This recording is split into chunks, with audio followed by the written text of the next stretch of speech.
89 doctors day special కుటుంబ సభ్యుల medicine పై 50% తగ్గింపు. డాక్టర్ కన్సల్టేషన్ ఉచితం. డైట్ మరియు ఎక్సర్సైజ్ చార్ట్, ఇమ్యూనిటీ బూస్టర్ మరియు ఫ్రీ కౌన్సిలింగ్. అన్ని రకాల అనారోగ్య సమస్యలకు మెడినైన్ తో పరిష్కారం. ఎందుకంటే పోయిన సినిమా మీది ఫ్లాప్ అయింది కదా కాంబినేషన్లో, అందుకని దానికి గ్లామర్ ఉండదని మీరు వద్దనుకున్నామని ఆ విషయం చెప్పచ్చు కదండి అని. అంటే ఆ టైంలో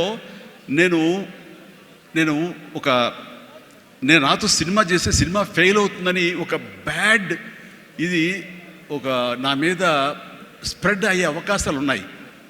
ఈరోజు సోషల్ మీడియా, ఆ రోజు ఇంత మీడియా లేదు కాబట్టి కానీ, లేదంటే ఎంత బ్యాడ్ అయ్యేదంటే నన్ను తిరిగి ఇతనితోటి ఎవరైనా చేస్తే సినిమా ఫెయిల్ అవుతాయి, ఇది ఒక ఐరన్ లెగ్ అనే పరిస్థితి వచ్చేసరికి ఎక్కడో మళ్ళీ జంకాను. కానీ గ్రద్దలాగా నాకు అనుకూలంగా ఉన్నటువంటి అవకాశాల పవనాల్ని అదునుగా చూసుకుని నేను ఎదిగాను. దాన్ని పాజిటివ్గా తీసుకున్నాను. ఎవరైతే వద్దులే ఈ సినిమా చిరంజీవి వద్దులే అని నన్ను పక్కన పెట్టి అనుకున్నారో అలాంటి వ్యక్తితోటే నేను రామారావు గారి కంటే ఎక్కువ సినిమాలు ఆయన నాతో చేసేలాగా చేసుకున్నాను.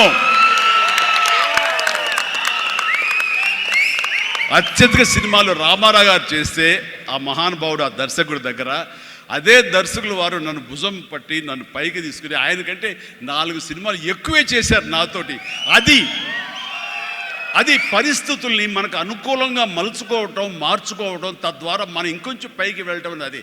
ఆ రోజున డిసప్పాయింట్ అయిపోయి నీ కసి లేకుండా, లేదా ఆ కసిని నెగిటివిటీ పెట్టి మార్చుకుంటే కనుక అది నిన్ను తినేస్తుంది. నువ్వు ఇలాగే ఉండిపోతావు, అలాగే దిగజారిపోతావు, అలాగే కనుమరుగైపోతావు.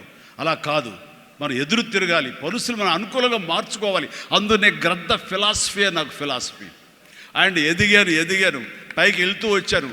ఆయన దగ్గరే నా రికార్డులు ఉన్నాయి.